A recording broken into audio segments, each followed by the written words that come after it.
Hey everybody, I am David, and today I am going to be talking about Collider Video's top 50 superheroes of all time. Their next 5 videos are up, and I wanted to do it. And today's not Wednesday. Usually the fifth one drops on Wednesday, but because of the Christmas holidays, they didn't post one up on Monday, so they posted one up on Tuesday. So now it looks like we're going to be doing this on Thursdays. Unless next week changes also because of New Year's Eve and New Year's morning. That's right, we're almost at 2018. Getting crazy, guys. But yes, let's get right into this. Let's talk about these next 5 movies that are on this list. I'm really happy with this list, even though one of the movies I would punch it up, or in the terms of John Roca and Matt Noist, I would punt it up the list a lot more higher. But let's get right into it. At number 15, they have Spider-Man 2, the Sam Raimi Spider-Man 2, the best of the Sam Raimi trilogy, as well as the Andrew Garfield movies. Even though I like The Amazing Spider-Man, and I'm okay with The Amazing Spider-Man 2, Amazing Spider-Man 2 did not make the list. Amazing Spider-Man was so low on this list. It was at number 50, literally. That I was surprised that it made it that low, especially behind Power Rangers. And I like the Power Ranger movie, but even I would put The Amazing Spider-Man over the Power Ranger film. But Spider-Man 2 is a no-brainer to be close to the top 10. I know we're getting tight, and it looks like, looking at these 5, it's going to get a lot more tighter on some of the best superhero movies out there. Spider-Man 2, for me, is the best of the Sam Raimi films, and I really love it. I think it has one of the best Spider-Man villains in there. This is coming from someone who was never a Dr. Octopus fan. I was never a fan of the Dr. Octopus character, but this movie casted him right with Alfred Molina playing the role of Doc Ock, and he's now one of my favorite Spider-Man villains thanks to this interpretation of that. We also get some great performances from some of the other actors who definitely bring up their game. This is my favorite performance of Tobey Maguire as Peter Parker in Spider-Man. I think he does a great job.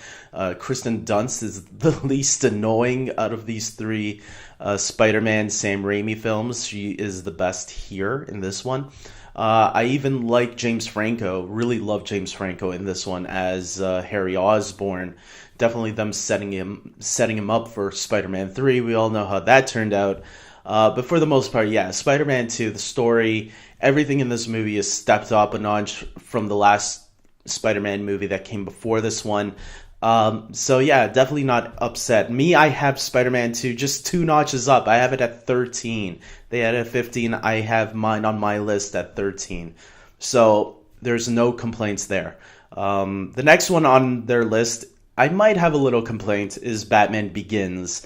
Batman Begins, I love the Christopher Nolan Dark Knight trilogy.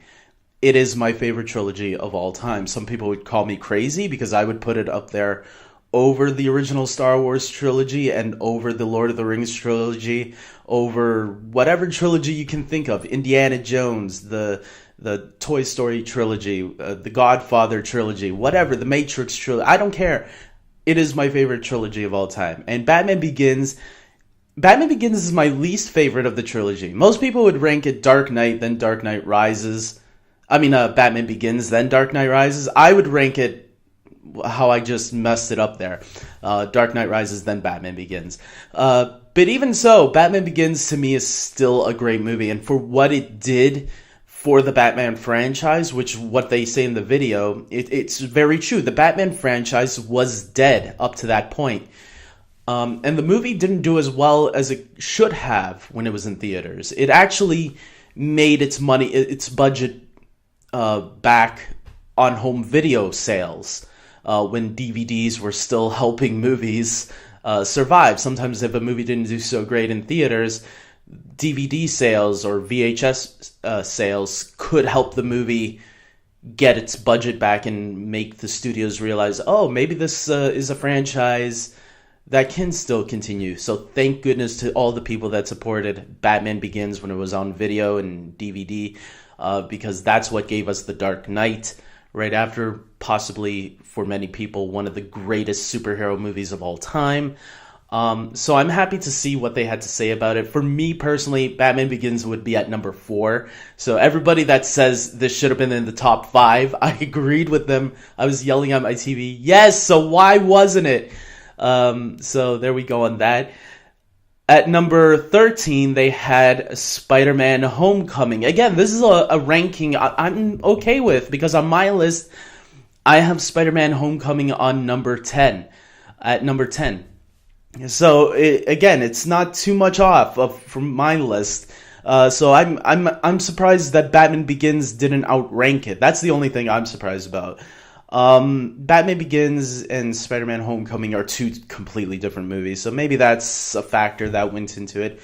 Whatever suits your needs, that's the one that came out better. Homecoming is definitely the Spider-Man movie we all deserve, to quote a Dark Knight movie. And Tom Holland plays it brilliantly. I think he is the best Peter Parker and Spider-Man that we had. I always say Tobey Maguire was good for the movies that he was in. It was a more campier movie. And that's not to knock off what Sam Raimi did, because obviously I love one of Sam Raimi's Spider-Man movies a lot. I still have it in my top 15. But Spider-Man Homecoming, I think, had the perfect balance of drama and comedicness. And I like that they didn't go full out geek with Tom Holland's character. He was like a nice blend of Andrew Garfield and Tobey Maguire. So I think it was a nice mix in the middle with Tom Holland's take. So, and obviously to see Peter Parker in the MCU was a lot of fun as well. So there we go on that. Next on their list, we got Guardians of the Galaxy at number 12. Now, a lot of people might get upset with me because Guardians of the Galaxy is actually not in my top 10. It's not in my top 15. It's actually at 27 on my list, right above, or 26, sorry, above on my list, right above Guardians of the Galaxy 2. Now, I mentioned this when they talked about Guardians of the Galaxy 2, when I did one of these top 50 recaps, that I like Guardians of the Galaxy just as much as Guardians of the Galaxy 2. But I'm not going to argue with people that want to put it up in their top 15 or top 10, because I do think it's a worthy movie. For me, my top 30s are really hard and can sometimes change. There are certain movies I know I want in my top 10s. But once it gets below the top 10s, usually a lot of them are very interchangeable for me. A lot of these superhero movies, I love a lot of them. A lot of them I've given really good scores to. And Guardians of the Galaxy is one of them. You know, I've given an 8 out of 10 to Guardians of the Galaxy 1 and 2. I think they are both very enjoyable movies. Some people don't think so as far as Guardians of the Galaxy 2 goes, but I disagree. I think both of them have their great moments. Some of them, and both of them have some weak moments for me as well. Not too many, though. And so to see Guardians of the Galaxy up here, I'm not going to argue with it. I think it's a nice ranking. I think it's good. I think it's fair. Believe me, if there weren't a lot of other movies that I really enjoyed, I'd probably put Guardians of the Galaxy more higher up as well. But that's just the great thing about all these superhero movies. There are so many great ones out there. It's hard for me to really rank them. So yeah, no arguments there about Guardians of the Galaxy. Finally, today's video, they just posted up not too long ago. Deadpool. They had Deadpool at number 11. And just like Guardians of the Galaxy, I do not have Deadpool that high. I actually have Deadpool at number 21. So I have it like, 10 points down. Yeah, 10 points. They have it at 11. I have it at 21. Which is not a bad ranking either. Again, I wouldn't argue with this one. I think Deadpool deserves a 10 spot rating. I was actually surprised Deadpool didn't make it into the top 10. So when I saw it this morning at number 11, I was like, really? Wow. I wonder who put the negative points on Deadpool to make it not make the top 10. It makes me wonder now what is in the top 10. It definitely Dark Knight is still my pick in the top 5. Avengers, I'm going to guess X2 and Logan are going to make their. Civil War and Winter Soldier, definitely. And Wonder Woman. We haven't seen Wonder Woman yet, and the original Superman movie as well. So there's already quite a bit of movies that they haven't picked yet that I have. The Incredibles as well. If they forget The Incredibles, I'm gonna bitch slap someone at Collider. But yeah, you know, this week's list, these 5 that I just read off, I think they're nicely ranked, and definitely has me excited to see what the next 5 are going to be. So I can't wait to see all of that. And until next time, guys, hopefully we'll get to see the next 5. Tomorrow we'll probably be getting one for sure. Monday, I don't know, because it's New Year's Day. It will be the day after New Year's, so maybe just like this Monday, they skipped a day.